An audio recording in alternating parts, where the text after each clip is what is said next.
By midday, the Italian army was breaking apart. Adwa had become a catastrophe. The scale of the defeat shocked Europe.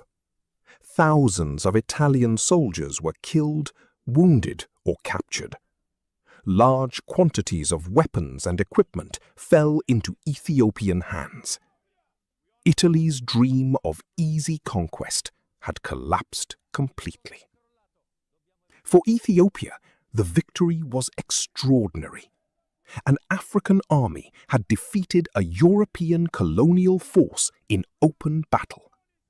At a time when much of Africa was falling under colonial rule, Ethiopia remained independent. The psychological impact was enormous. Across Europe, newspapers reacted with disbelief. Many colonial assumptions suddenly looked fragile. The myth of European invincibility had been shattered. News of Adwa spread rapidly around the world. In Italy, outrage exploded. The defeat humiliated the government. Political crises followed. Protests erupted. For many Italians, Adwa became a national trauma. But elsewhere, the battle inspired hope. Across Africa and the African diaspora, Ethiopia's victory carried profound symbolic power. At a moment when colonialism appeared unstoppable, Adwa proved resistance was possible. Black intellectuals, activists, and anti-colonial thinkers celebrated the victory. Ethiopia became a symbol of African dignity and sovereignty. The battle would later inspire Pan-African movements and anti-colonial struggles throughout the 20th century. Adwa was no longer just a military event. It had become an idea. Why did Ethiopia win at Adwa? The answer lies in several critical factors. First, leadership. Menelik successfully unified diverse regional forces under a common cause. Second, preparation. Ethiopia acquired modern weapons and ammunition before the war. Third, logistics. Despite enormous challenges, Ethiopian supply systems sustained a massive army. Fourth, terrain. Ethiopian commanders understood the mountains far better than invading forces. And finally, Italian miscalculation. Colonial arrogance led Italy to underestimate its opponent repeatedly. Adwa demonstrated a truth many imperial powers ignored. Technological superiority alone could not guarantee victory, especially against determined resistance supported by effective leadership and national unity. The legacy of Adwa still resonates today. Ethiopia remained independent during the colonial era, though Italy would invade again decades later under Benito Mussolini. But the memory of Adwa endured. For Ethiopians, the battle became a cornerstone of national identity. For Africans under colonial rule, it represented defiance. For the black diaspora, it became proof that European domination was not inevitable. Even today, historians view Adwa as one of the most important anti-colonial victories in modern history. It altered international perceptions. It disrupted imperial assumptions, and it reminded the world that resistance could succeed. In 1896, the world expected Ethiopia to fall. Europe possessed industrial armies, global empires, and modern weapons. Africa was being divided by foreign powers. And yet, in the mountains of Adwa, history turned. Farmers became warriors. Regional rivals united. An emperor refused submission. And an African nation defeated a European empire. The Battle of Adwa was more than a victory. It was a declaration that sovereignty mattered, that dignity mattered, and that even in an age of empire, resistance was possible. More than a century later, Adwa still echoes through history. Not simply because Ethiopia won, but because the battle challenged the belief that colonial conquest was unstoppable. And in doing so, it inspired generations far beyond the mountains where the battle was fought. The story of Adwa remains one of the most extraordinary moments in African and world history. A reminder that even against overwhelming odds, people who refuse to surrender can change the course of history forever. If you enjoyed this documentary, subscribe for more deep historical stories from Africa and around the world. Because history is not just about the past, it explains the world we live in today.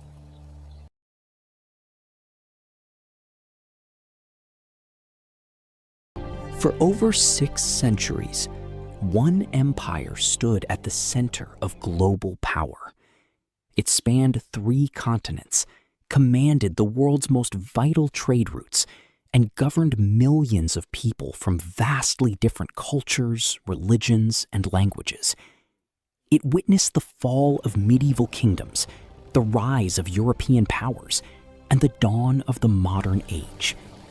From the Balkans to the Arabian Peninsula, from North Africa to the gates of Central Europe, its influence reshaped history. This was an empire that adapted, absorbed, and endured. An empire that did not simply conquer territory, but built systems that allowed it to survive where others collapsed. This was the Ottoman Empire. But how did it rise from obscurity to dominate the world stage for over 600 years? And what lessons does its story still hold today? To understand the rise of the Ottomans, we must first understand the world they entered. The 13th century was a time of chaos and transformation. The once powerful Seljuk Empire, which had dominated much of Anatolia, was collapsing. At the same time, waves of Mongol invasions had shattered political structures across Asia and the Middle East. Cities were destroyed, trade networks disrupted, empires weakened. What remained in Anatolia was a patchwork of small, independent states known as beyliks, each one competing for land, influence, and survival. To the west stood the aging but still symbolic Byzantine Empire. Once the eastern half of the Roman Empire, it had been reduced to a shadow of its former self, its borders shrinking, its power fading. And along this fragile frontier, a small principality quietly emerged. Around 1299, a leader named Osman I laid the foundation of what would become the Ottoman Empire. At the time, Osman controlled only a modest territory in northwestern Anatolia. He was not a king in the traditional sense. He did not command vast armies or control major cities. But what Osman possessed was something more powerful: strategic awareness. His territory bordered the Byzantine Empire, a weakening but still symbolically important power. This location allowed Osman to expand gradually into Byzantine lands. But Osman's success was not based solely on military conquest.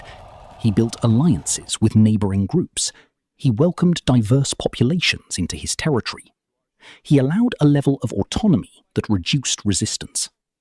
His followers included not only Turks, but also people from various ethnic and religious backgrounds. Many were drawn by opportunity, others by faith, some by the promise of land. Osman also cultivated a sense of purpose among his warriors, often referred to as Ghazis, frontier fighters motivated by expansion and belief. This combination of strategy, inclusivity, and ambition allowed Osman's small state to grow steadily.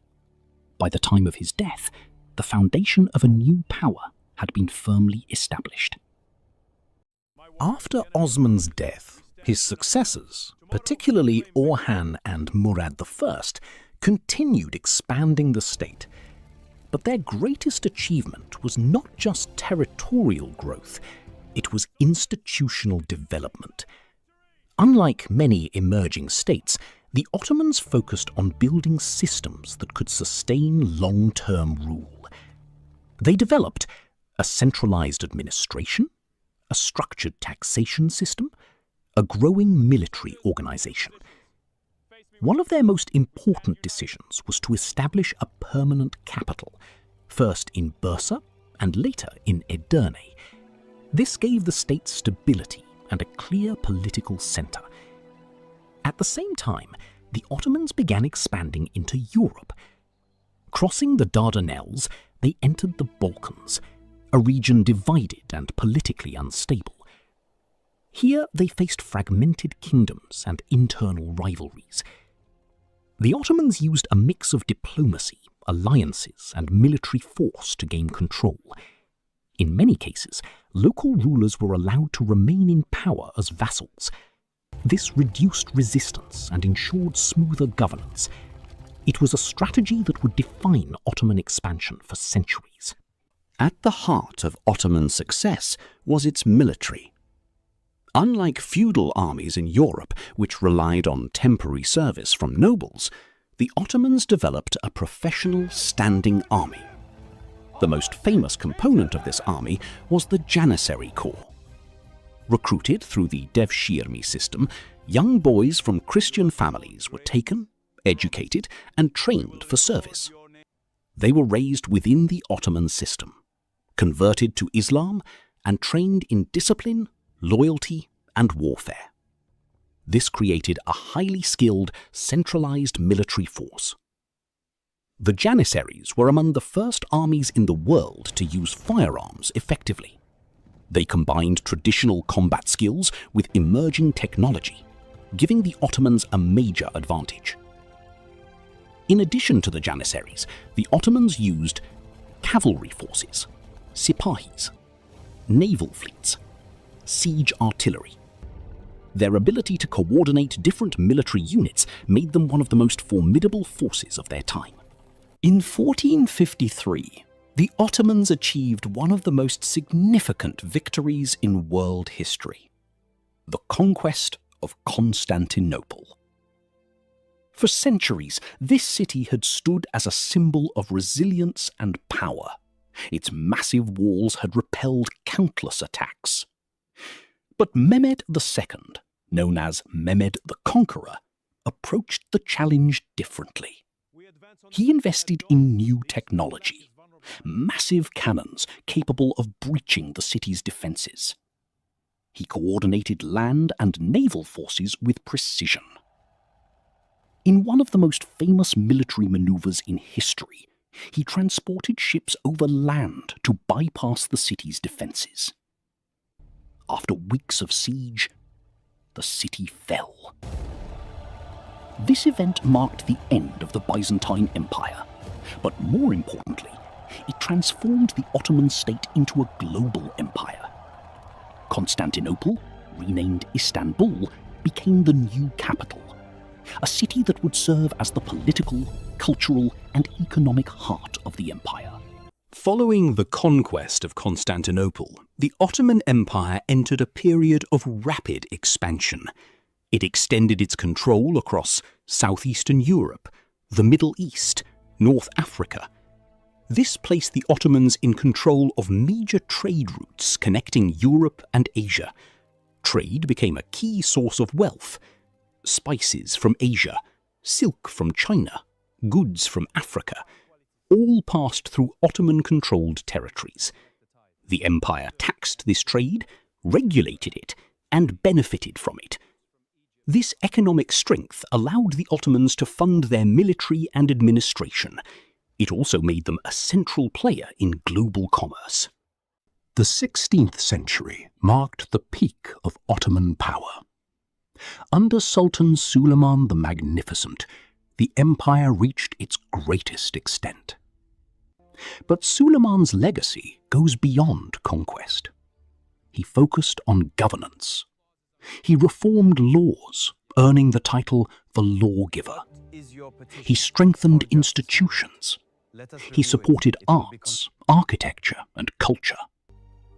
Under his rule, Istanbul became one of the greatest cities in the world. Architectural masterpieces, such as mosques and public buildings, transformed the skyline. Scholars, poets, and artists flourished. The empire was not just powerful, it was sophisticated. One of the most remarkable aspects of the Ottoman Empire was its ability to govern a diverse population. The empire included Muslims, Christians, Jews, various ethnic groups. Rather than enforcing strict uniformity, the Ottomans implemented the millet system.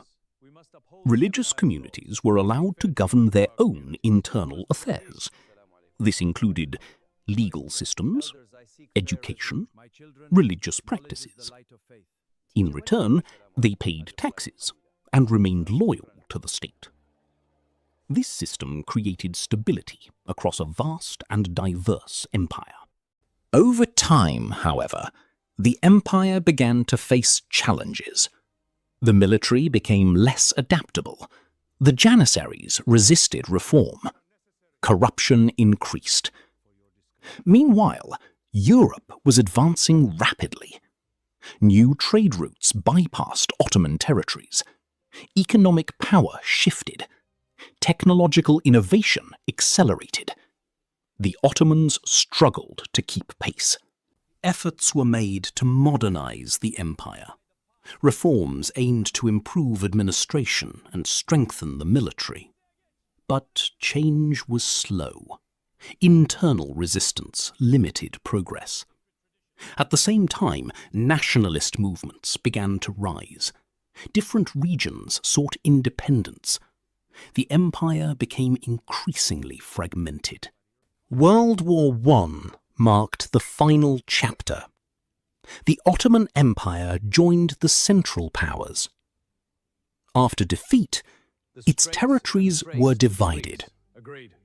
In 1922, after more than 600 years, the Ottoman Empire came to an end.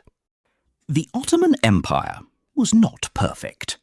It faced conflict, challenges, and contradictions. But its ability to adapt, govern diversity, and maintain power for over 6 centuries remains one of the most remarkable achievements in history. Its legacy still shapes the modern world, in borders, in culture, in institutions. The story of the Ottoman Empire is not just about the past. It is a lesson in power, adaptation, and change.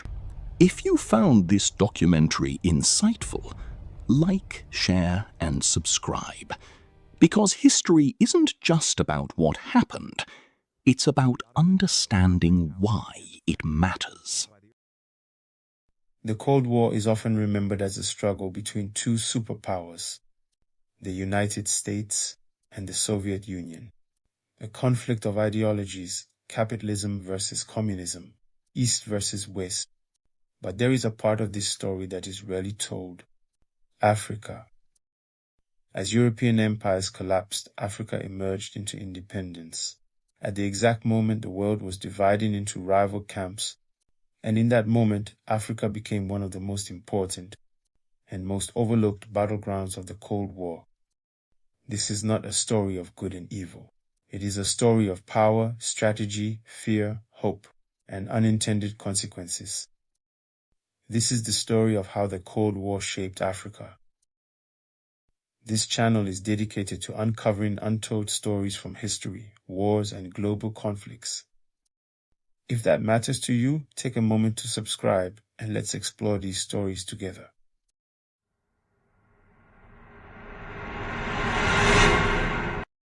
At the end of World War II, Europe was weakened. Colonial empires could no longer hold their overseas territories. Across Africa, nationalist movements gained momentum. Between the late 1950s and the 1970s, more than 30 African nations gained independence. But independence did not mean stability. New states inherited borders drawn by colonial powers, often grouping rival ethnic, religious, and political communities together. At the same time, the world was splitting into two camps. The United States promoted capitalism, private enterprise, and political pluralism. The Soviet Union promoted socialism, state control, and one-party rule. Both feared losing influence, and both saw Africa not just as a continent, but as a strategic prize.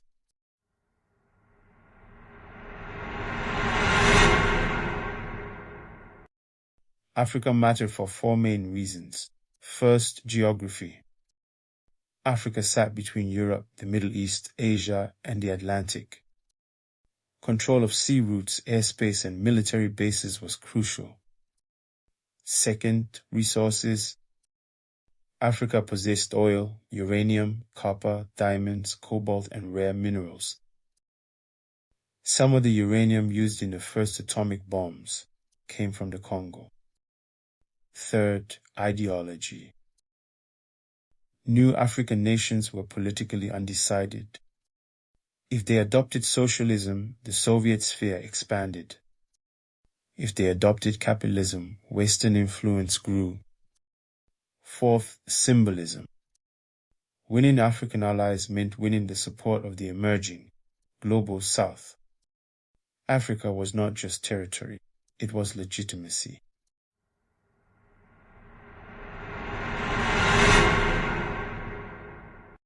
The Congo became one of the first major Cold War crises in Africa. In 1960, the Congo gained independence from Belgium. Patrice Lumumba became the country's first prime minister. He demanded true sovereignty and control over Congo's resources. But independence descended quickly into chaos.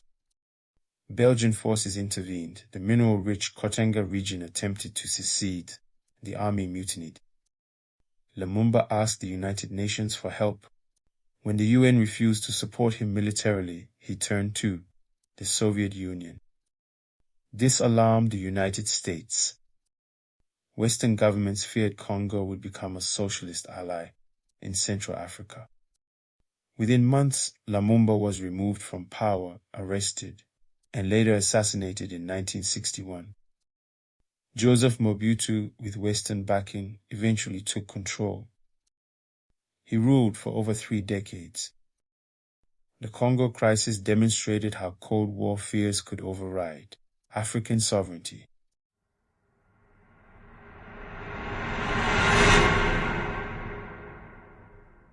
Southern Africa became the most militarized region of Cold War Africa.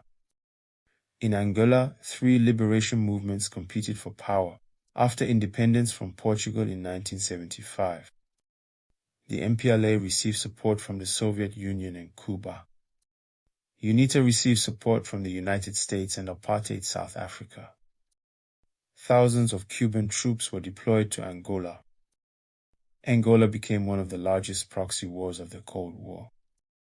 In Mozambique, a socialist government faced a Western-backed insurgency. These wars lasted decades. Millions died. Infrastructure collapsed. Entire generations grew up in conflict.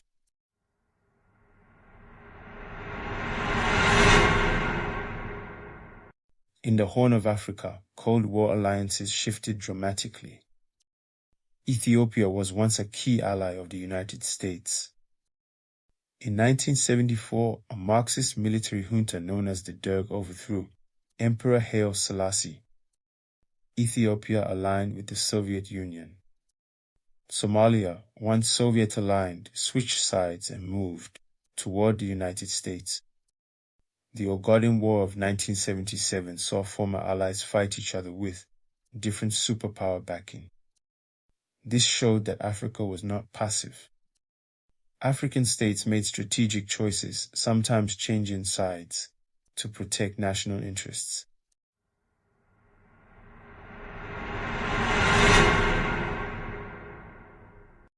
Across Africa, liberation movements emerged. Many received training, funding, and weapons from Cold War powers. The Soviet bloc often supported anti-colonial movements. Western powers often supported existing governments to prevent communist influence. In South Africa, the African National Congress received support from socialist countries. Meanwhile, Western governments maintained economic ties with the apartheid regime. Cold War ideology often overshadowed human rights concerns.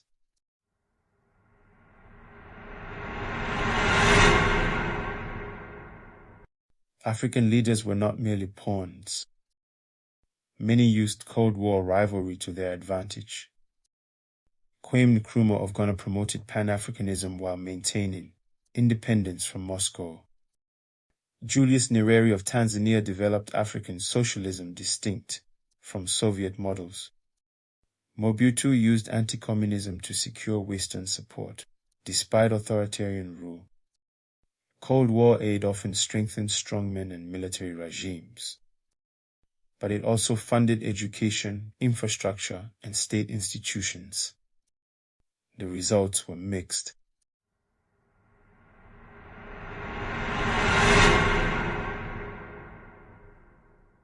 In 1991, the Soviet Union collapsed. Cold War funding ended. Many African states lost military and economic support overnight. Some conflicts continued, others faded. Economic crises followed, but political reforms also emerged. Multi-party systems expanded, civil society grew. A new era began. The Cold War had ended, but its legacy remained. Borders, institutions, conflicts, and alliances shaped during that era continue to influence Africa today. The Cold War did not simply happen to Africa. Africa was central to it. African leaders made choices. African societies adapted. African people paid the price. To understand modern Africa, we must understand this chapter. Because history is not just about the past. It is about how the present came to be. If you enjoyed this video, don't forget to like, subscribe, and share. By supporting this channel, you're helping us bring more honest, in-depth stories about history, wars, and global conflicts. Stay with us, there's much more to uncover. It is often called the Forgotten War. Overshadowed by the global scale of World War II and the controversy of the Vietnam War, the Korean War sits in history as something quieter, yet no less significant. But this was no small conflict. It was a war that reshaped borders, divided a nation, and drew in some of the most powerful countries on Earth. It was a war that brought the world dangerously close to nuclear escalation. And it is a war that, technically, has never ended. To understand the Korean War is to understand the modern world, its tensions, its alliances, and its divisions. This is the story of how one nation became two, and how that division still echoes today. Long before the war began, Korea was a single, unified country with a long and complex history. For centuries, Korea existed as an independent kingdom, deeply influenced by its larger neighbors, particularly China, but maintaining its own distinct identity, language, and culture. That independence came to an abrupt end in 1910. Japan, expanding its imperial reach across East Asia, formally annexed Korea, turning it into a colony of the Japanese Empire. For the next 35 years, Korea would exist under foreign rule. During this period, Korean culture was suppressed. The Korean language was restricted in schools. Korean names were replaced with Japanese ones. Economic resources were extracted to fuel Japan's industrial growth. And many Koreans were forced into labor, both within Korea and abroad. Resistance movements emerged. both within Korea and among Koreans living overseas, but they were often met with harsh repression. By the time World War II began, Korea remained firmly under Japanese control. But the outcome of that war would change everything. In 1945, Japan surrendered at the end of World War II. With that surrender came the question, what would happen to Korea? Rather than immediately restoring full independence, Korea became entangled in the growing rivalry between two global powers, the United States and the Soviet Union. In the final days of the war, Soviet forces entered Korea from the north, while American forces prepared to enter from the south. To manage the surrender of Japanese troops, a temporary line was drawn across the Korean peninsula at the 38th parallel. The Soviets would oversee the north, the Americans would oversee the south. It was intended to be a short-term administrative division. But as tensions between the United States and the Soviet Union deepened, marking the beginning of the Cold War, that temporary division became something more permanent. In the north, under Soviet influence, a communist government was established. Its leader was Kim Il-sung, a former guerrilla fighter who had fought against Japanese occupation. In the south, with American backing, a separate government was formed under Syngman Rhee, a staunch anti-communist. By 1948, two separate states had officially emerged: the Democratic People's Republic of Korea in the north and the Republic of Korea in the south. Both governments claimed to be the legitimate authority over the entire Korean peninsula. Neither accepted the division as final. Tension along the border began almost immediately. Skirmishes, raids, and political hostility became common. The stage was set for a larger conflict. On June 25, 1950, the situation escalated dramatically. North Korean forces crossed the 38th parallel in a full-scale invasion of South Korea. This was not a minor border clash. It was a coordinated military offensive involving tens of thousands of troops, tanks, and artillery. The South Korean military, less equipped and less prepared, struggled to respond. Within days, North Korean forces had captured large areas of territory. Seoul, the capital of South Korea, fell quickly. For many observers, it appeared that the South might collapse entirely. The international response was swift. The United Nations Security Council condemned the invasion and called for member states to assist South Korea. The United States took the lead, committing troops and resources to the defense of the South. Other countries, including the United Kingdom, Canada, Australia, and several others, joined under the UN banner. What had begun as a conflict between two parts of one country quickly became an international war. As North Korean forces advanced, UN and South Korean troops were pushed steadily southward. By August 1950, they were confined to a small area in the southeastern corner of the peninsula. This defensive position became known as the Pusan Perimeter. It was a critical moment. If this final defensive line failed, South Korea could have been completely overrun. Fighting along the Pusan Perimeter was intense. Both sides suffered heavy casualties, but the line held. Reinforcements, supplies, and coordinated defense allowed UN forces to stabilize the situation. It was a turning point, not a victory, but a pause that created opportunity. That opportunity came in September 1950. Under the command of General Douglas MacArthur, UN forces launched a bold amphibious landing at Incheon, a port city near Seoul. The operation was risky. The tides were unpredictable, the terrain was difficult, and the element of surprise was essential. But it succeeded. The landing caught North Korean forces off guard. Supply lines were disrupted, communication broke down. Suddenly, the momentum of the war shifted. UN forces pushed inland, recapturing Seoul and forcing North Korean troops into retreat.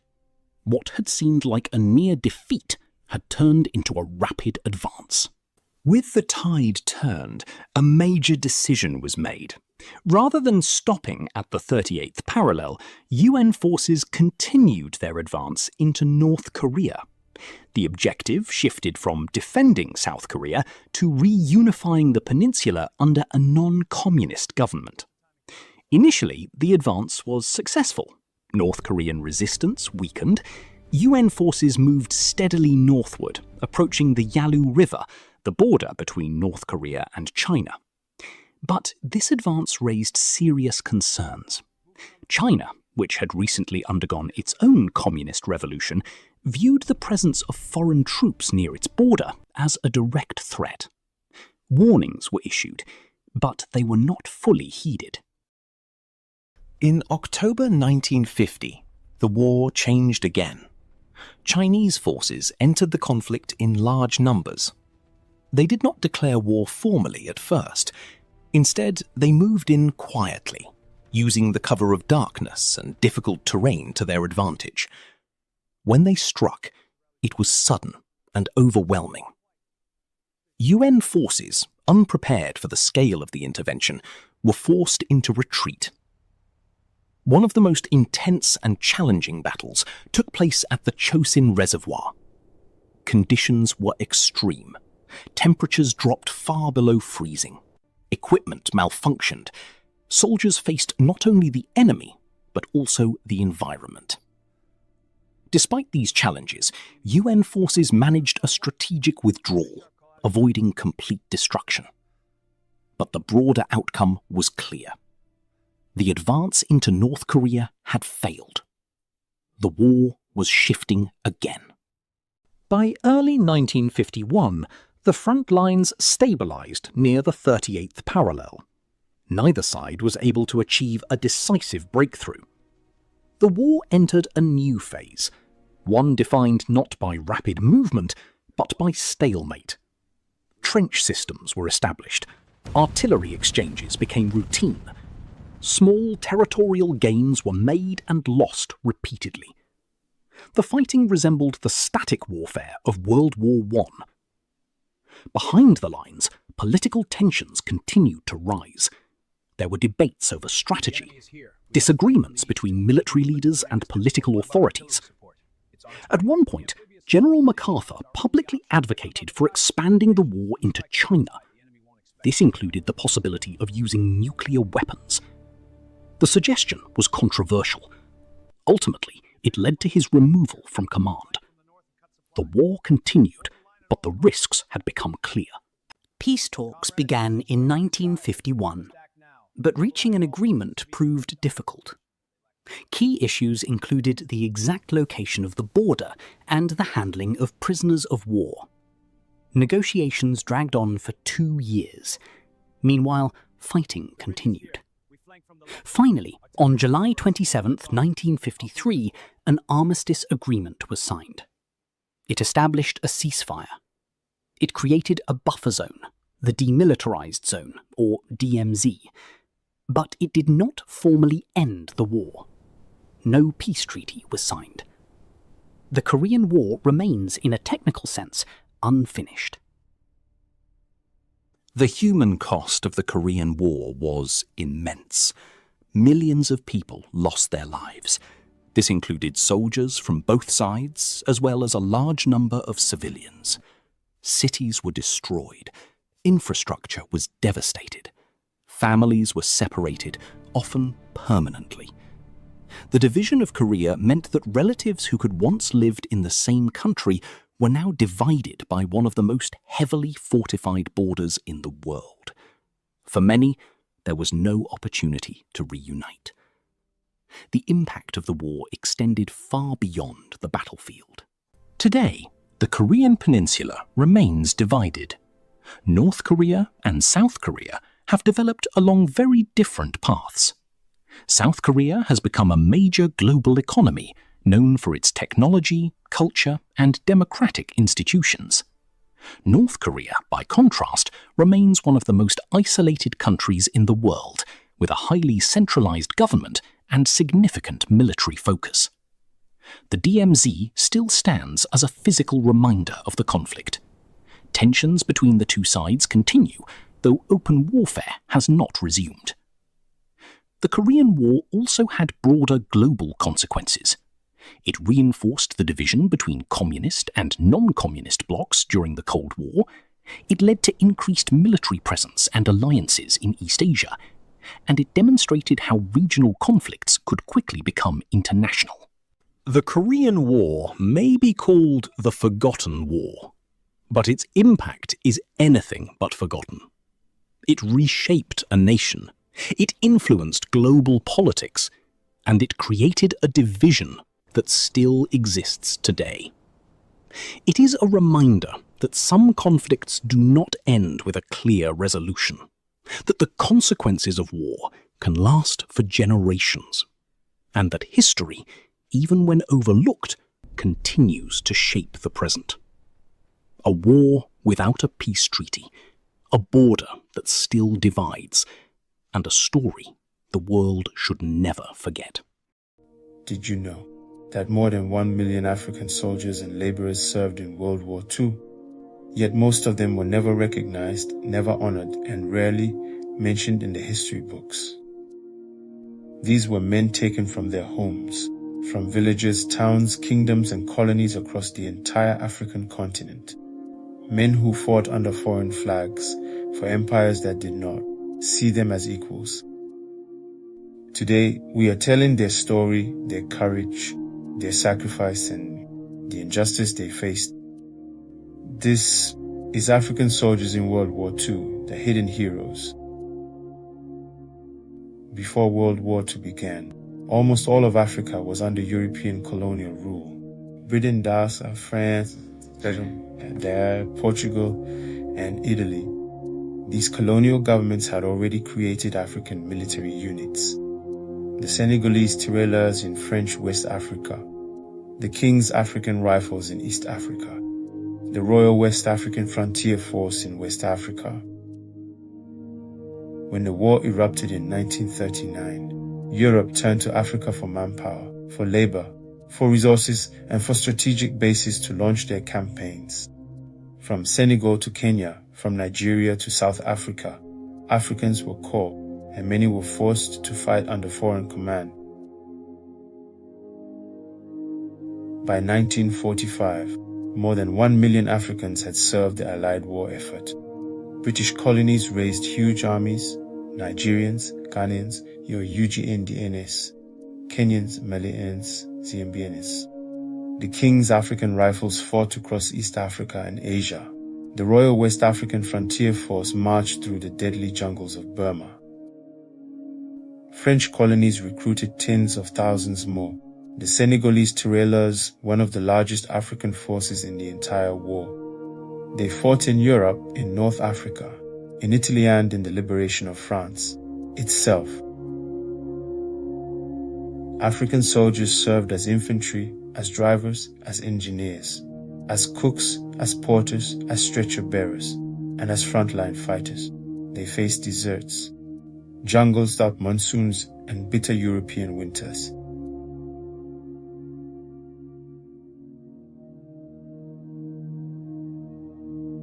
Behind the numbers are real men with real stories of extraordinary courage. Berry Gozi, South Africa, at Bardia under heavy enemy fire. He crawled across the battlefield to rescue wounded soldiers. He became the first black South African to receive the military medal. Lucas Majosi, South Africa, a stretcher bearer at the Second Battle of El Alamein. He ran into enemy fire again and again and again, carrying wounded men to safety. Even after being wounded himself, he refused to stop. He received the Distinguished Conduct Medal, one of the highest awards for bravery. Job Maseko, South Africa, captured by German forces in Tobruk. Forced into hard labor, he secretly built a small bomb, placed it on a German ship, and blew it up. A prisoner who sank an enemy vessel, these men were heroes, yet their names are rarely known. But the truth is painful even as they fought for the Allies. African soldiers were often underpaid, undervalued, and underfed. White soldiers received higher pay, better uniforms, better medical care, better housing. When the war ended, many African veterans returned home without their wages, without pensions, without recognition. The worst injustice came in Thiaroye, Senegal in 1944. African soldiers who survived Europe and returned home expecting their pay protested peacefully. The French army opened fire. Dozens were killed, dozens more wounded. Their only crime was asking to be paid for their service. African soldiers were crucial to Allied victories.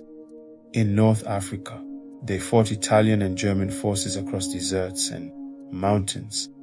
In Burma, the 81st and 82nd West African Divisions moved through angles so harsh that even seasoned British troops struggled to survive. Their resilience, endurance, and discipline were widely praised by Allied commanders.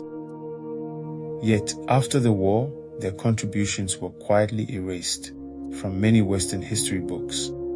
Their names, their divisions, their sacrifices faded into silence. But the war left a deep mark on Africa. Many veterans returned home with new ideas about freedom, equality, and self-rule. They had fought for liberty in Europe and returned to lives under colonial rule. Many joined or inspired the movements that would lead Africa into independence through the 1950s, 60s, and beyond. Today, we honor them not as colonial subjects, not as forgotten soldiers, but as heroes of global history. If you learned something new today, share this video. Leave a comment with the name of an African hero you think the world should know, and make sure you subscribe so more people can discover the real history of our world. Somalia, a nation rich in culture, history, and resilience. But in 1991, everything fell apart. A dictator was overthrown, and what followed was a brutal civil war, famine, and decades of chaos. Today, we'll explore what caused this collapse and how Somalia has endured one of the longest and most complex conflicts in modern history. This is the story of the Somali Civil War. In 1969, Major General Mohammed Siad Barre seized power in a military coup, just days after Somalia's elected president was assassinated. He promised progress through a system he called scientific socialism, a mix of Marxist ideas and Somali nationalism. At first, things seemed hopeful. Barre launched mass literacy campaigns, improved infrastructure, and pushed for a unified national identity, free from tribalism. But under the surface, things were cracking. Barre's regime grew increasingly authoritarian. His secret police crushed dissent, and while he preached anti-clan rhetoric, he favored his own clan behind the scenes. The turning point came in the 1977 Ogaden War against Ethiopia. Somalia lost badly, the economy collapsed, foreign aid dried up, and resistance movements, especially clan-based militias, began to rise. By the late 1980s, the North was in open rebellion. In 1988, Barre's forces bombed the city of Hargeisa, killing tens of thousands. Many now viewed him as a dictator who had to go. In January 1991, after months of fighting, Siad Barre was finally driven out of the capital, Mogadishu, by a coalition of rebel groups, most notably the United Somali Congress, or USC. But what should have been a moment of victory quickly turned into disaster. The opposition couldn't agree on who should lead. Former allies became bitter enemies. Two key figures, Ali Mahdi Mohammed and General Mohammad Vara Aidid, both claimed leadership. Fighting broke out between their forces. Mogadishu descended into a battleground. Clans armed themselves. Warlords took over neighborhoods.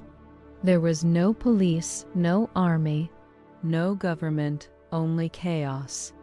And across the country, other regions followed suit. Somalia had collapsed into a patchwork of warlord territories. As the war dragged on, Somalia faced an even greater crisis famine. Civilians were caught in the crossfire. Crops were destroyed. Aid convoys were looted. By 1992, over 300,000 people had died from hunger. The world finally responded. The United Nations, followed by the United States, launched a humanitarian mission, Operation Restore Hope. Their goal was simple: deliver food and restore order. At first, it worked. Aid reached the starving. Militia checkpoints were dismantled. But tensions soon rose. General Aidid and his forces viewed the foreign troops as occupiers. Clashes began. In 1993, during a raid to capture Aidid's top men, 2 U.S. Black Hawk helicopters were shot down in Mogadishu. The battle raged for 17 hours. 18 American soldiers and hundreds of Somalis were killed. The incident shocked the world and was later portrayed in the film Black Hawk Down. After the Black Hawk Down disaster, U.S. forces pulled out. By 1995, the UN followed. Somalia was once again left to its fate. With no central authority, the country fractured further. Pirates ruled the coasts. Militias ruled the streets. And new Islamist groups began to rise, including Al-Ittihad and later Al-Shabaab. Meanwhile, the northern region of Somaliland declared independence, though it remains unrecognized internationally. Puntland also declared autonomy. Every attempt to create a national government failed. Clan rivalries, foreign interference, and power struggles doomed peace efforts again and again.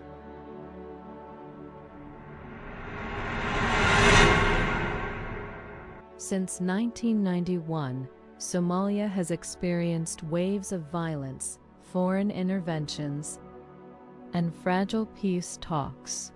Millions of Somalis fled the country, forming a global diaspora. Yet they never forgot their homeland, sending billions in remittances back home. In recent years, there have been signs of hope. A new federal government was formed in 2012. Somalia's economy is slowly rebuilding. Youth in Mogadishu are opening businesses. The flag flies again, not in war, but in hope. Still, challenges remain: Al-Shabaab insurgency, political instability, and poverty. But the Somali people, both inside and outside the country, continue to push forward. If you found this story powerful, share it. Comment below with your thoughts or questions. And don't forget to subscribe for more deep dives into global history, conflict, and resilience. Thanks for watching. For more than a century, one small strip of land in the eastern Mediterranean has been at the center of one of the most complex and emotionally charged conflicts in modern history, the Arab-Israeli conflict, a struggle involving territory, identity, religion, nationalism, displacement, war, and diplomacy. A conflict that has shaped the Middle East, influenced global politics, and affected millions of lives. At its core are two national movements: Jewish Zionism, seeking a homeland for the Jewish people, and Arab-Palestinian nationalism, seeking self-determination in the land they have lived in for generations.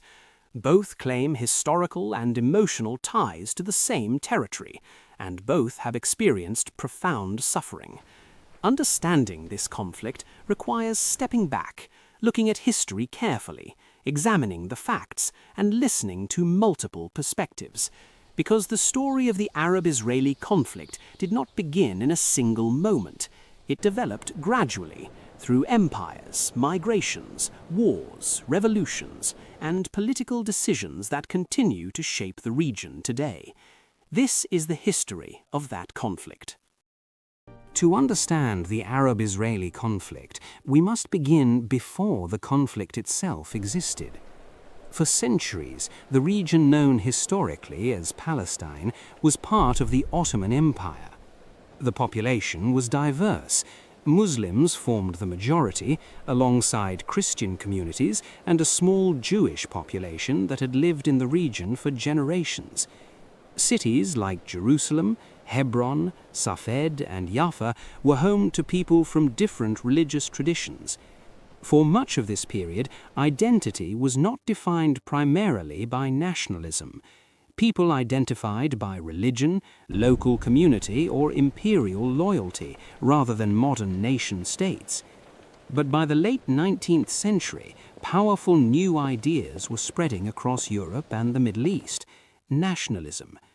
Across Europe, ethnic and national groups were seeking their own states. Among Jews in Europe, this movement produced Zionism. Zionism was the belief that the Jewish people, who had faced centuries of persecution and discrimination in Europe, needed a homeland where they could exercise political self-determination. Many Zionists believed that homeland should be in the historic land of Israel. At the same time, Arab nationalism was also emerging across the Middle East. Arab intellectuals and political leaders increasingly sought independence from Ottoman rule and later European control. These two national movements, Jewish Zionism and Arab nationalism, would eventually intersect in the same territory, and that intersection would change the region forever. The modern Zionist movement formally emerged in the late 19th century. One of its key figures was Theodor Herzl, an Austro-Hungarian journalist who argued that Jews needed a sovereign state to escape anti-Semitism in Europe. In 1897, Herzl organized the first Zionist Congress in Switzerland. There, Zionist leaders declared their goal: the establishment of a Jewish homeland in Palestine. At the time, Palestine was still part of the Ottoman Empire.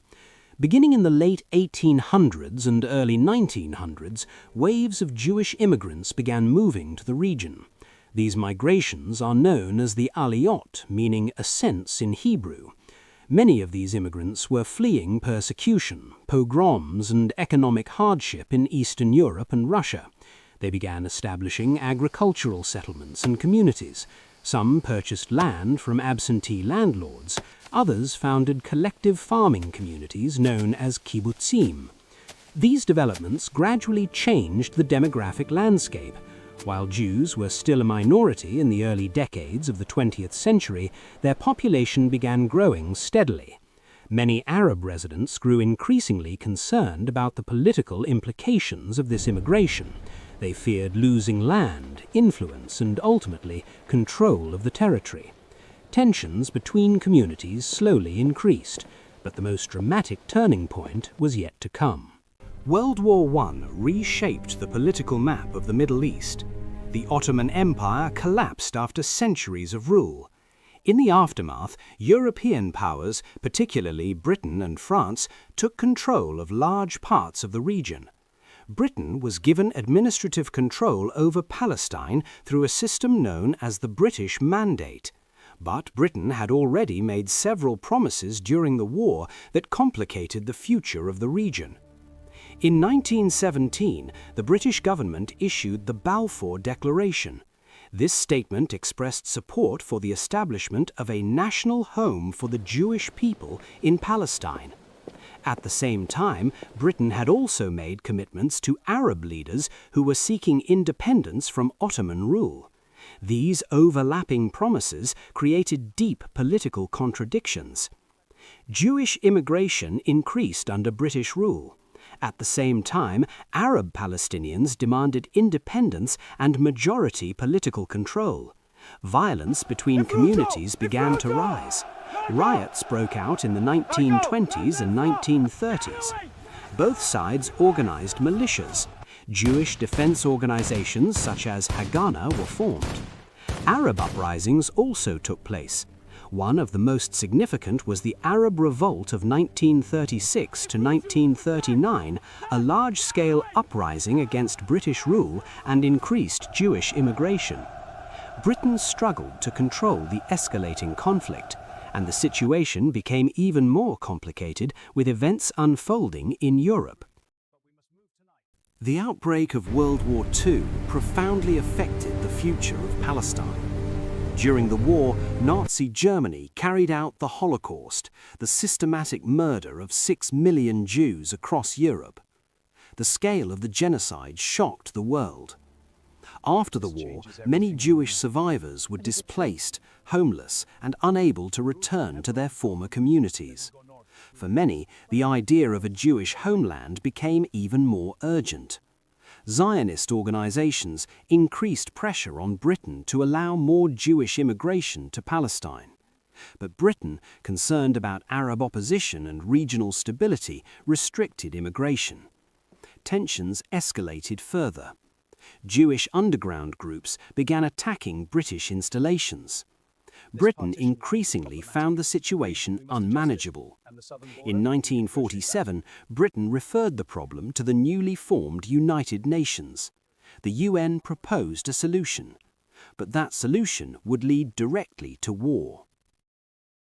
In November 1947, the United Nations proposed dividing Palestine into two separate states, one Jewish, one Arab. Jerusalem would be placed under international administration due to its religious significance. The plan attempted to accommodate both national movements. At the time, Jews made up roughly 1/3 of the population, but were allocated about 55% of the land. Arab leaders rejected the proposal, arguing it unfairly favored the Jewish minority and violated the rights of the Arab majority. Zionist leaders accepted the plan, seeing it as a path towards statehood. Violence between communities erupted almost immediately. Civil war broke out between Jewish and Arab forces in Palestine, and within months the conflict would expand into a regional war. On May 14, 1948, Jewish leaders declared the establishment of the State of Israel. The following day, neighboring Arab states, including Egypt, Jordan, Syria, Lebanon, and Iraq, sent military forces into the territory. The first Arab-Israeli war had begun. The war lasted nearly a year. Israeli forces ultimately gained the upper hand and expanded their control beyond the borders originally proposed in the UN partition plan. By the end of the conflict in 1949, Israel controlled roughly 78% of the former Mandate territory. Jordan controlled the West Bank. Egypt controlled the Gaza Strip. But the war also produced a major humanitarian crisis. Approximately 700,000 Palestinians fled or were expelled from their homes during the conflict. Many became refugees in neighboring countries and territories. Palestinians referred to this event as the Nakba, meaning catastrophe. At the same time, hundreds of thousands of Jews living in Arab countries later migrated or fled to Israel over the following decades. Both communities experienced displacement and trauma, and the war left deep wounds that remain central to the conflict today. Nearly 2 decades later, tensions in the region erupted again. In June 1967, Israel fought a war against Egypt, Syria, and Jordan. The conflict lasted only 6 days, but its consequences were enormous. Israel captured several territories: the West Bank from Jordan, the Gaza Strip from Egypt, the Sinai Peninsula from Egypt, and the Golan Heights from Syria. Israel also gained control of East Jerusalem, including the Old City. These territories became central to the future of the conflict. The international community generally considers them occupied territories. Israel views them as strategically important and historically significant. The war also led to another wave of Palestinian displacement, and it transformed the political landscape of the Middle East. In the decades following 1967, Palestinian political identity and organization grew stronger. One of the key organizations was the Palestine Liberation Organization, or PLO. Founded in 1964, the PLO initially sought to liberate Palestine through armed struggle. Under the leadership of Yasser Arafat, the organization became the main representative of the Palestinian national movement. Over time, the PLO shifted toward diplomacy. By the late 1980s, it formally recognized Israel and supported the idea of a two-state solution. Meanwhile, Palestinian life under Israeli control in the West Bank and Gaza remained tense. This tension eventually erupted into widespread protests and uprisings. In 1987, a mass Palestinian uprising began. It became known as the First Intifada. The movement involved protests, strikes, and civil disobedience against Israeli occupation. Images of stone-throwing youths confronting Israeli soldiers captured global attention. The uprising lasted several years. It eventually led to diplomatic negotiations, but tensions remained high. In 2000, a second uprising known as the Second Intifada broke out. This phase of the conflict was far more violent. It involved suicide bombings, military operations, and significant civilian casualties on both sides.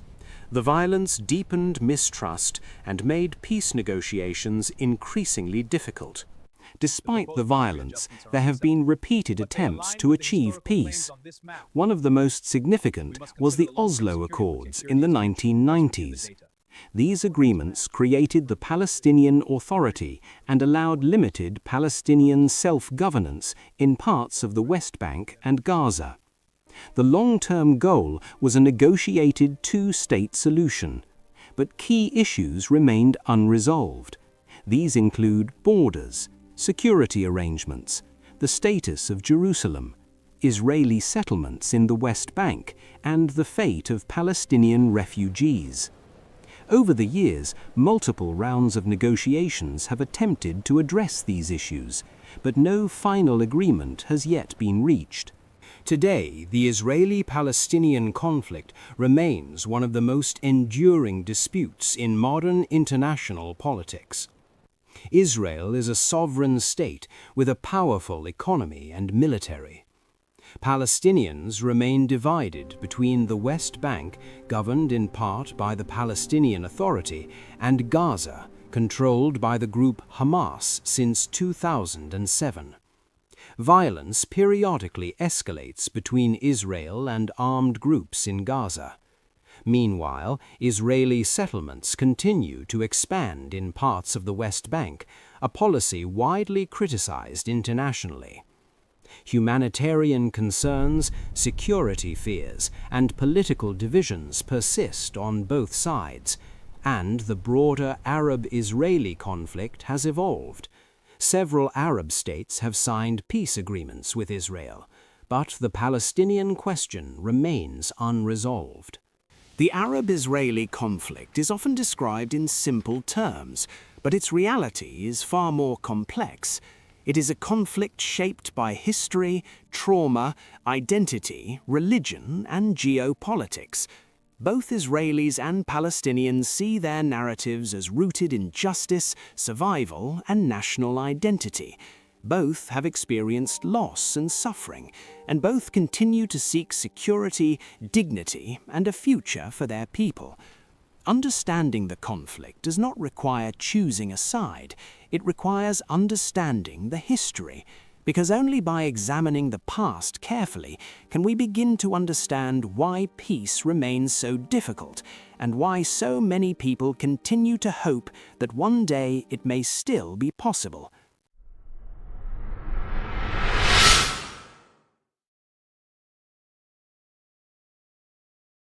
Imagine a nation the size of Western Europe, rich in diamonds, copper, and uranium. A land so vital it supplied the uranium used in the atomic bombs dropped on Japan. In June 1960, this nation, the Congo, finally won independence from Belgium. But within days, the dream of freedom collapsed into chaos, mutinies, assassinations, secessions, and the Cold War superpowers battling for control. This is the story of the Congo crisis, a 5-year struggle that shaped Africa's future and shocked the entire world.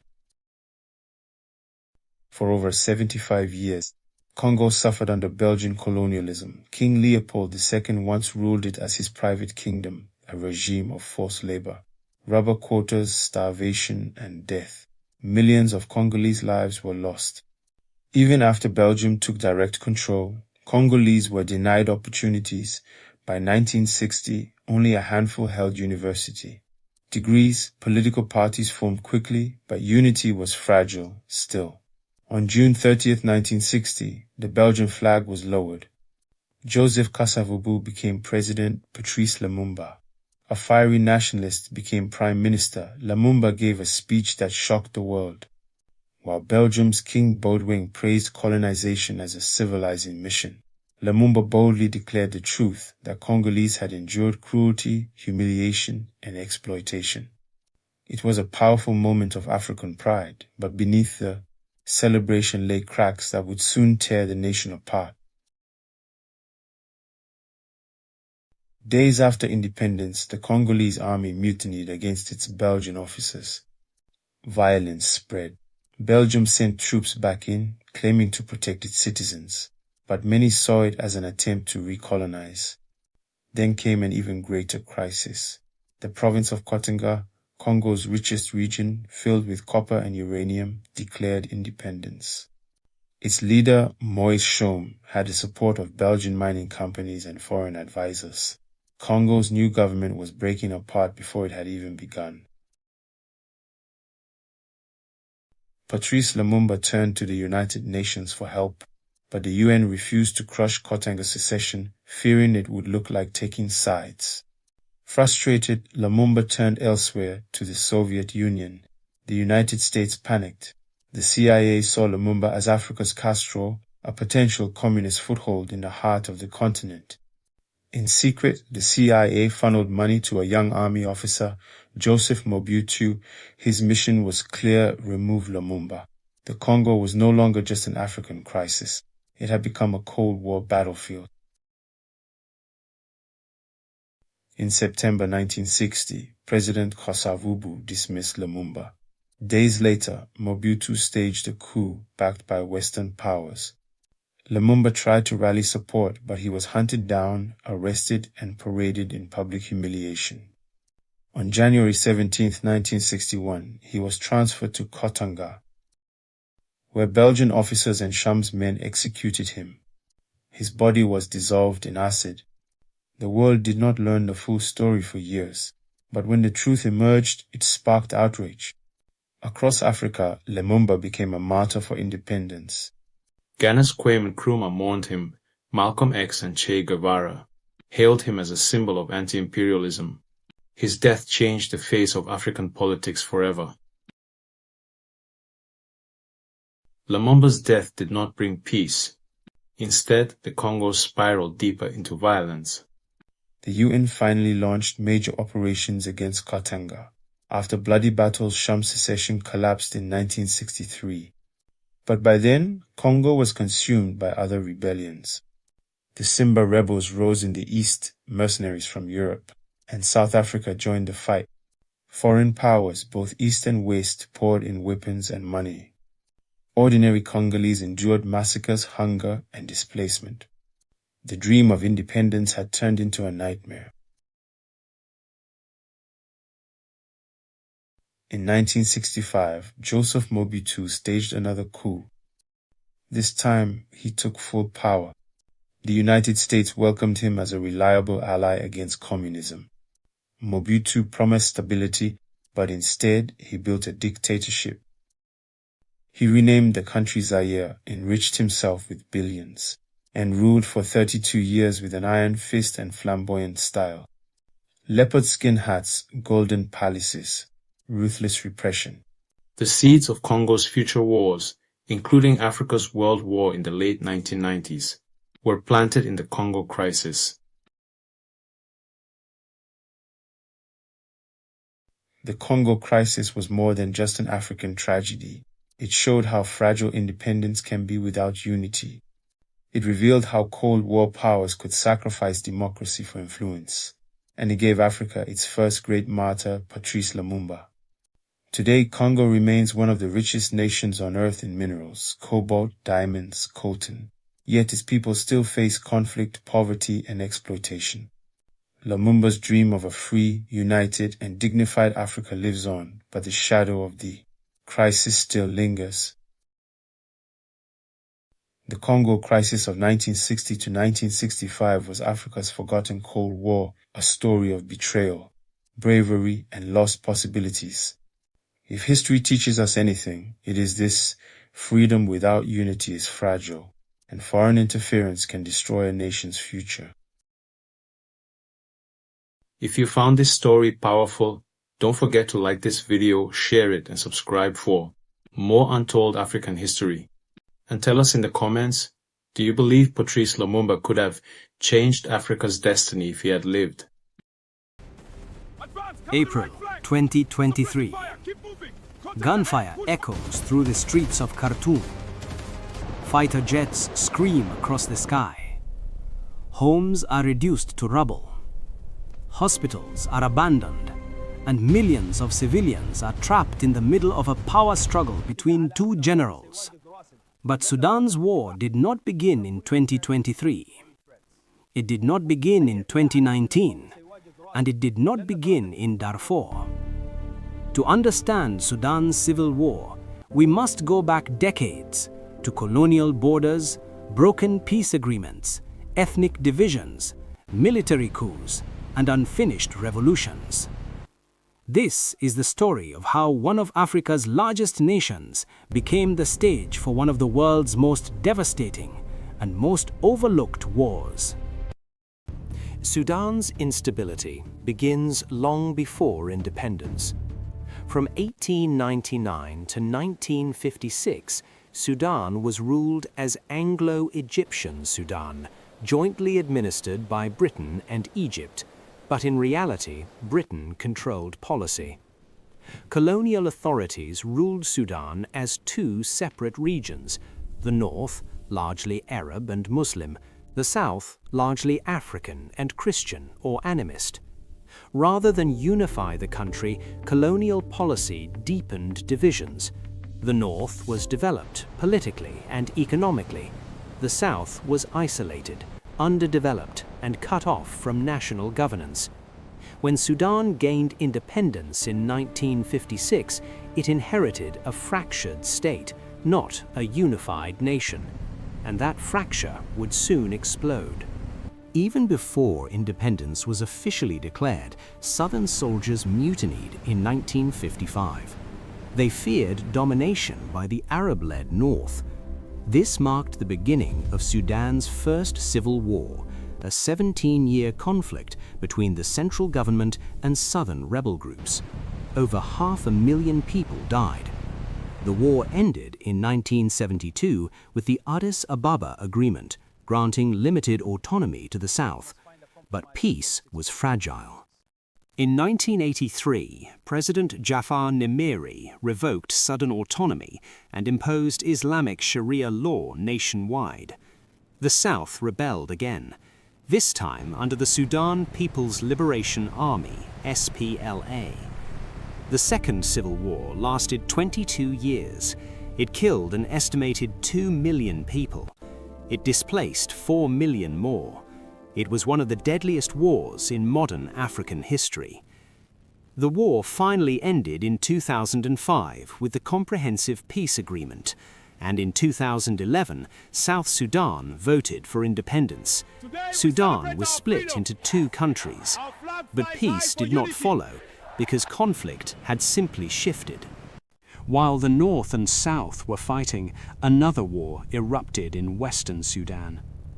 In 2003, rebel groups in Darfur accused the government of marginalizing non-Arab communities. The government responded brutally. It armed and supported Arab militias known as the Janjaweed. Villages were burned. Mass killings occurred. Women were subjected to systematic sexual violence. An estimated 300,000 people were killed. Over 2.5 million were displaced. The International Criminal Court later issued an arrest warrant for Sudan's president, Omar al-Bashir, accusing him of genocide, but he remained in power. For decades, Sudan was ruled by military strongman Omar al-Bashir, until the people rose up. In 2018, bread prices tripled. Economic collapse triggered nationwide protests. What began as demonstrations over inflation became a revolution. By April 2019, after months of mass protests, the military removed Omar al-Bashir from power. For the first time in decades, Sudanese citizens felt hope. A transitional government was formed. It was meant to guide Sudan toward democracy. Power would be shared between civilians and the military. But beneath the surface, tensions were building because two powerful men were rising. Abdel Fattah el-Burhan became head of Sudan's Sovereignty Council. He led the Sudanese Armed Forces, the official national army. He presented himself as a stabilizing figure, but he was deeply rooted in Sudan's military establishment. His rival was Mohammed Hamdan Dagalo, widely known as Hemeti. He commanded the Rapid Support Forces, RSF. The RSF evolved from the Janjaweed militias of Darfur. Unlike the National Army, the RSF was a powerful paramilitary force loyal to Hemeti personally. Two generals, two armies, one fragile country. At first, they cooperated. In 2021, they staged a joint coup, removing civilian leaders from the transitional government. But soon, alliance turned into rivalry. On April 15, 2023, fighting erupted between the Sudanese armed forces and the RSF. Khartoum, the capital, became a battlefield. This was no longer a protest, it was open war. Jets bombed neighborhoods, artillery struck residential areas. Civilians were trapped without electricity, water, or medical care. The conflict quickly spread beyond Khartoum into Darfur, Kordofan, and other regions.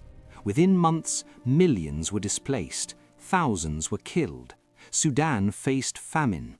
Hospitals collapsed. Foreign embassies evacuated.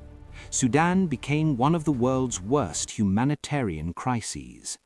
At the center of the war is one key issue: control. Control of the military, control of resources, control of the state. One major dispute involved integrating the RSF into the national army. El-Burhan wanted integration within 2 years. Hemeti wanted a 10-year timeline. But beneath that technical disagreement lay deeper fears. If integrated quickly, Hemeti would lose autonomy. If integration stalled, the army feared the RSF would become stronger. This was not ideological. It was a power struggle. And Sudan's civilians are paying the price. The consequences have been catastrophic. Millions have fled to neighboring countries: Chad, Egypt, South Sudan, Ethiopia. Entire cities have been emptied. Reports of ethnic violence in Darfur have resurfaced. The United Nations has warned of potential genocide. Aid agencies struggle to access conflict zones. And yet, global attention remains limited, overshadowed by other wars, forgotten in headlines. But for Sudanese families, this is survival. Sudan is strategically located. It borders 7 countries. It sits near the Red Sea, a critical global trade route. Its land contains gold and natural resources. Foreign powers have interests. Regional actors are accused of backing different sides. But diplomacy has repeatedly failed to secure a lasting ceasefire. Peace talks have collapsed. Temporary truces have broken, and trust between the generals has evaporated. Sudan stands at a crossroads. Possible futures include prolonged civil war, de facto partition, military dominance by one side, a renewed civilian uprising. The greatest tragedy is this. In 2019, Sudanese citizens proved they wanted democracy. They organized peacefully. They demanded accountability. They risked their lives for change. And now they are once again trapped between armed factions. Sudan's war is not just a clash between 2 generals. It is the result of colonial divisions, failed governance, ethnic marginalization, militarized politics, unfinished revolutions. It is a story of a country repeatedly denied stability. But it is also a story of resilience, because despite decades of war, Sudan's civil society remains strong, its youth remain determined, its diaspora remains engaged. History shows that authoritarian rule can fall, and that people's movements can reshape nations. The question is not whether Sudanese people desire peace. They do. The question is whether power will finally shift from guns to governance. Until then, Sudan remains a nation fighting for its future. If this breakdown helped you understand the Sudanese civil war more clearly, consider liking the video and subscribing for more in-depth geopolitical analysis. Comment below, what do you think is the most realistic path to peace in Sudan? And in our next episode, we will examine the role of foreign powers in the conflict and how regional rivalries are shaping Sudan's fate. Thank you for watching.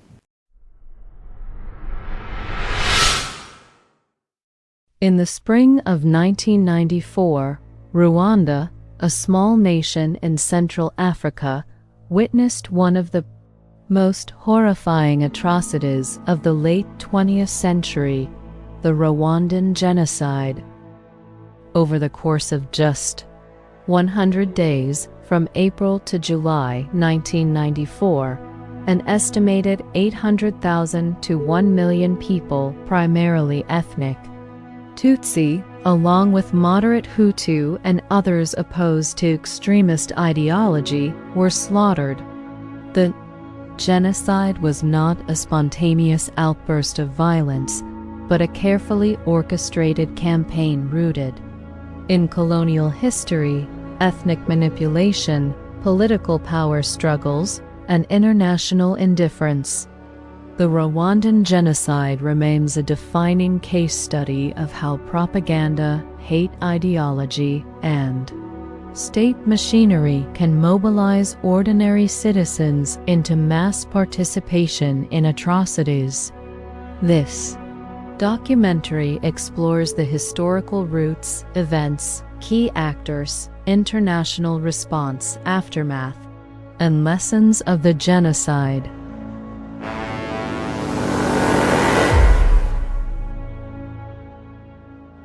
Rwanda was home to three main groups: the Hutu, about 85% of the population, the Tutsi 14%, and the Twa 1%. Contrary to later interpretations, these groups were not rigid tribes. They shared language, culture, and often intermarried. Social identity was fluid, wealthy.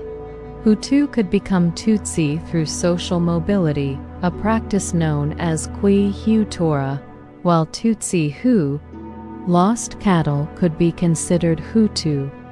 The arrival of European colonial powers, first Germany, late 19th century, and later Belgium after World War I, transformed fluid social categories into rigid ethnic divisions. Influenced by pseudo-scientific racial theories, the Belgians considered Tutsi superior due to their physical features and pastoralist lifestyle. They privileged Tutsi with education, political power, and administrative posts, marginalizing the Hutu majority. In 1933, the Belgian administration introduced mandatory identity cards labeling each Rwandan as Hutu, Tutsi, or Twa. This bureaucratic codification entrenched divisions that would later fuel genocide. By the 1950s, resentment grew among Hutu elites, excluded from power. The 1959 Hutu Revolution led to mass violence against Tutsi, killing thousands and forcing around 200,000 into exile in neighboring countries, Uganda, Burundi, Tanzania, Zaire. From independence through the 1980s, periodic anti-Tutsi pogroms reinforced hostility while exiled. Tutsi populations, especially in Uganda, longed for return. These tensions laid the groundwork for conflict.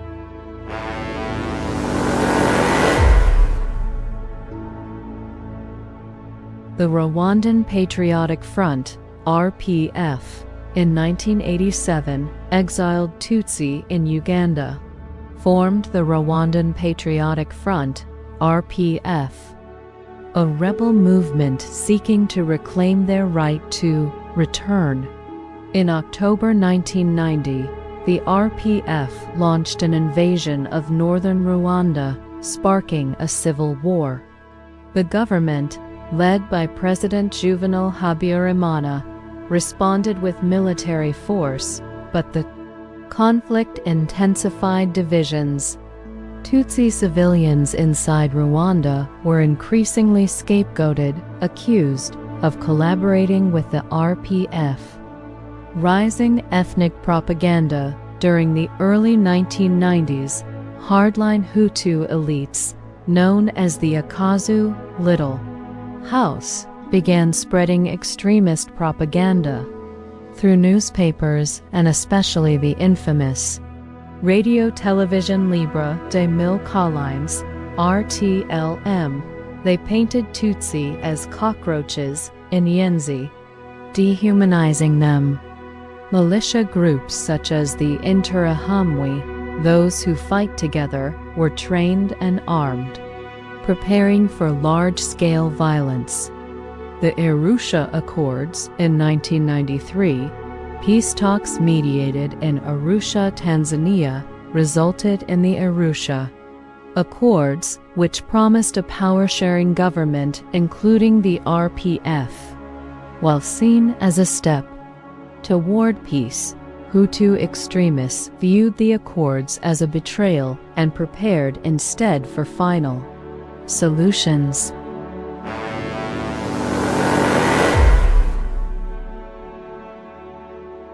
On the evening of April 6, 1994, President Habyarimana's plane was shot down near Kigali Airport, killing him and Burundi's President Cyprien Ntaryamira.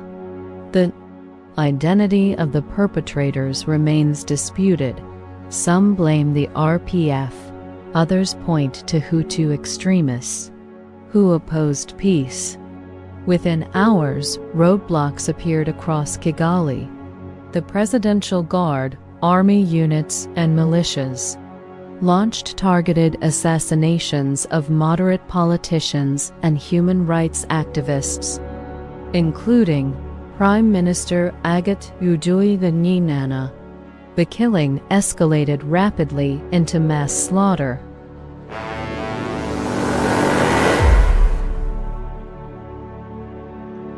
The genocide unfolded with terrifying efficiency. Targets: Tutsi civilians, moderate Hutu politicians, journalists, and human rights advocates.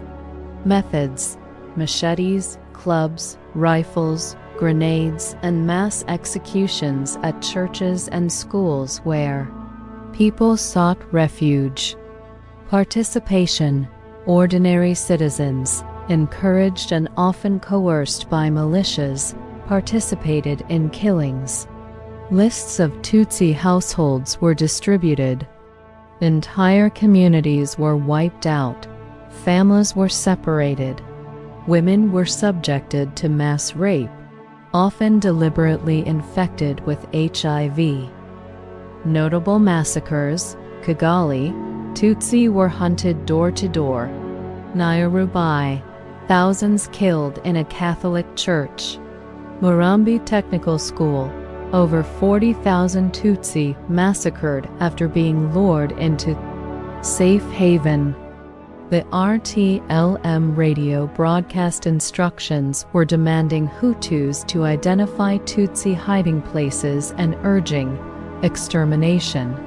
Music and jokes mocked victims, making killing seem communal and inevitable.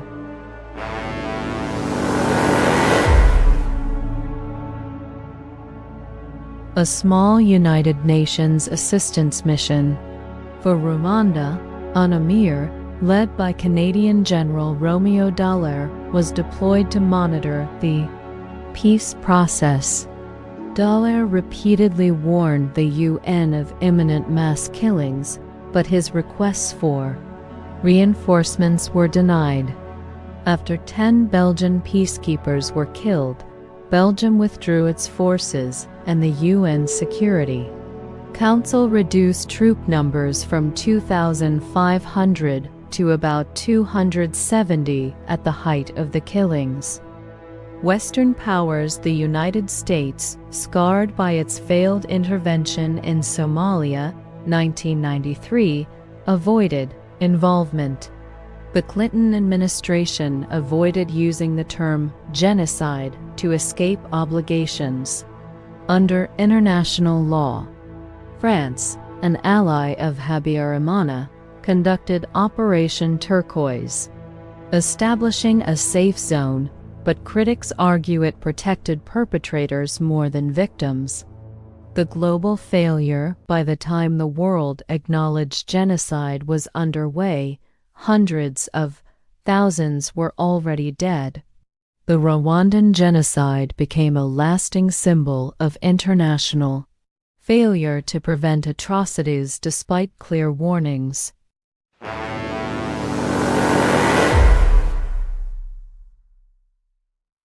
As the genocide raged, the RPF resumed its military offensive from Uganda.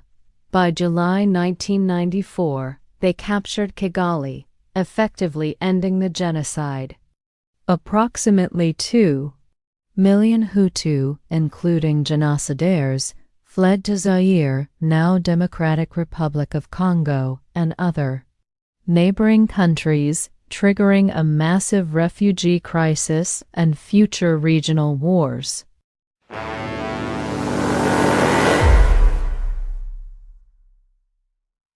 After the killings, Rwanda faced unimaginable trauma: deaths, 800,000 to 1 million in 100 days, refugees, over 2 million, orphans, around 95,000 children left without parents, sexual violence, tens of thousands of women raped.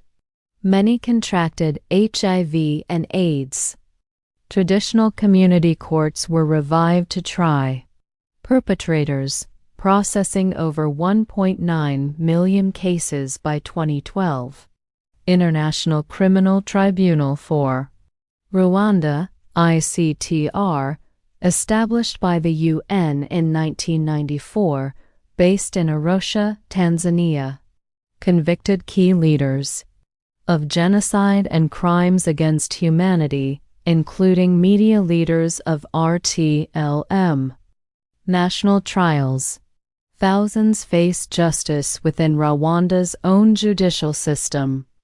Reconciliation and recovery post-genocide Rwanda under the leadership of Paul Kagame, head of the RPF and later president, embarked on nation-building and reconciliation efforts, abolishing ethnic identity cards, promoting national unity through institutions like the National Unity and Reconciliation Commission, emphasizing economic development, education, and gender equality. Rwanda today has one of the highest percentages of women in parliament worldwide. However, Kagame's rule has also faced criticism for authoritarianism and suppression of dissent.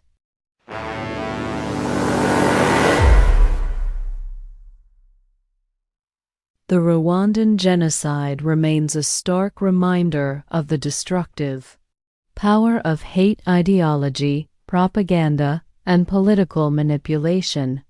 Key lessons include: 1. Early warning ignored. Despite clear signs, the international community failed to act.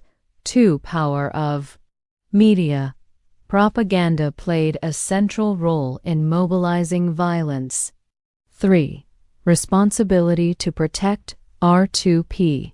The genocide spurred global discourse on humanitarian intervention and the duty to prevent mass atrocities. 4. Resilience of survivors. Despite unimaginable trauma, Rwanda has rebuilt itself into one of Africa's fastest-growing economies.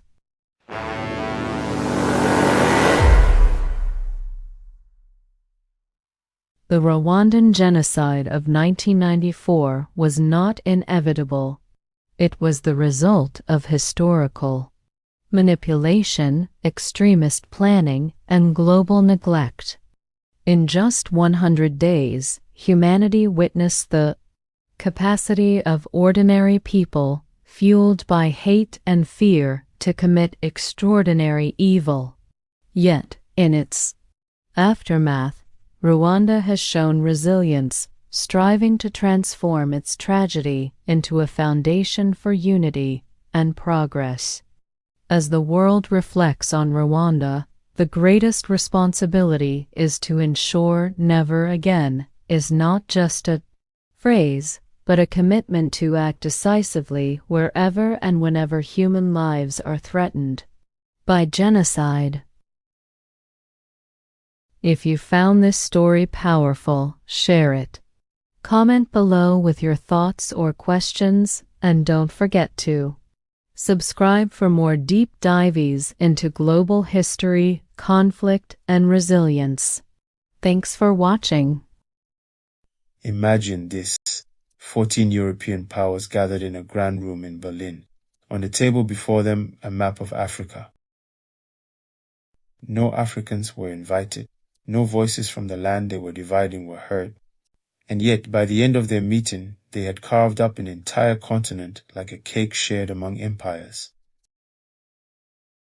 This is the story of the scramble for Africa, how greed, power, and politics race-aped a continent, and how its echoes still define modern Africa today. By the late 1800s, Europe was changing fast.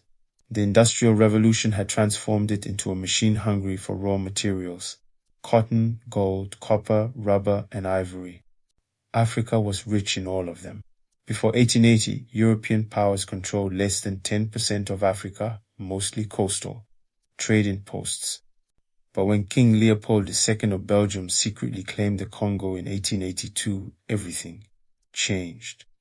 He called it a humanitarian project, but in truth, it was a personal empire built on greed and violence. His actions sent shock waves across Europe. Other nations feared being left out, and so began the race for Africa.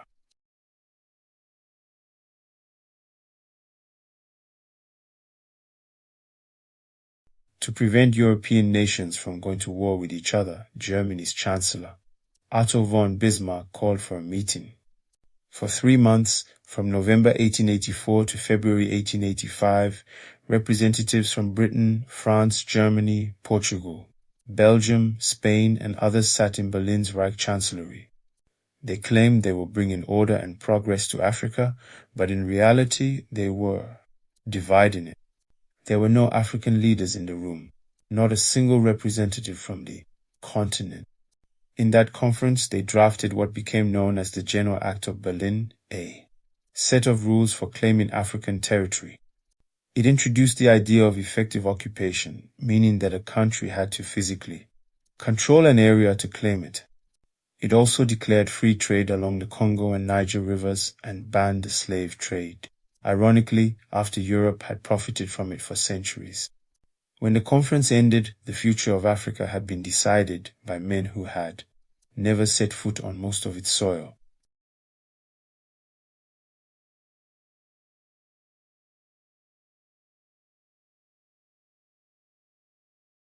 After Berlin, Europe moved quickly. Over the next 30 years, the map of Africa changed completely. Britain seized Egypt, Sudan, South Africa, and Nigeria. France swallowed vast territories in West and Central Africa.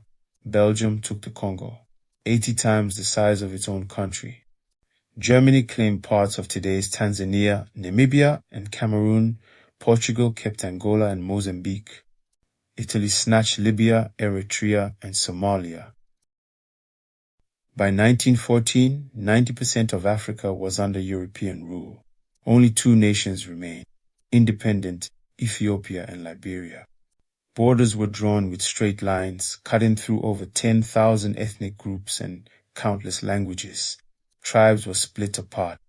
Rival kingdoms were forced together. The lines drawn in Berlin would later become the national borders we still see today.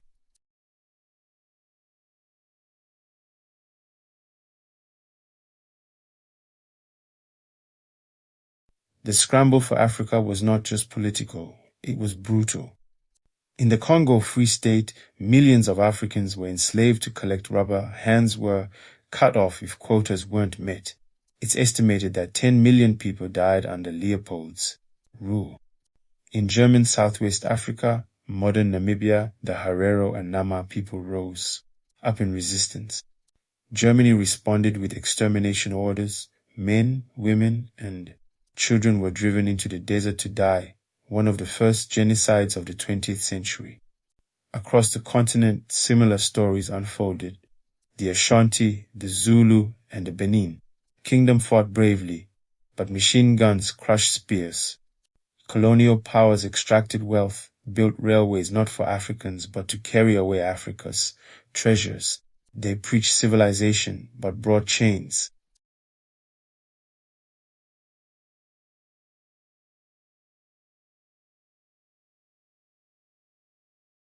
The Berlin Conference shaped the world we live in today. When African nations began gaining independence in the 1950s and 60s, they inherited borders drawn by strangers, borders that ignored culture, language, and history. Conflicts from Sudan to Nigeria, from Rwanda to the Congo, all trace their roots to those artificial lines. But Africa rose again. Leaders like Kwame Nkrumah, Jomo Kenyatta, Patrice Lumumba, and Haile Selassie fought to reclaim what Berlin took away: identity, sovereignty, and dignity. The colonial map was redrawn, this time by Africans themselves.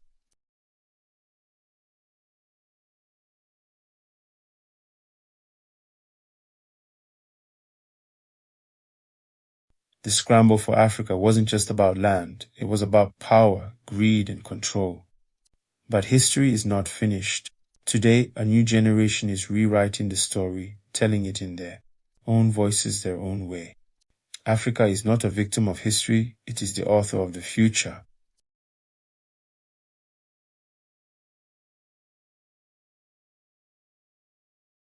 If this story inspired you, hit subscribe, like, and share, because these are the stories the world needs to hear. Stories of truth, strength, and resilience. In the 20th century, the United States stood as the most powerful nation on Earth. Its military unmatched, its technology unrivaled, its influence global. And yet, in a small Southeast Asian country called Vietnam, that power was challenged, tested, and ultimately defeated. How did a superpower with advanced weapons, air dominance, and global allies fail to win a war against a largely rural, developing nation? This is not just a story of battles and strategy. It is a story of ideology, miscalculation, resilience, and the limits of power. This is the story of the Vietnam War and how a superpower lost. To understand the Vietnam War, we must go back not to the 1960s, but decades earlier.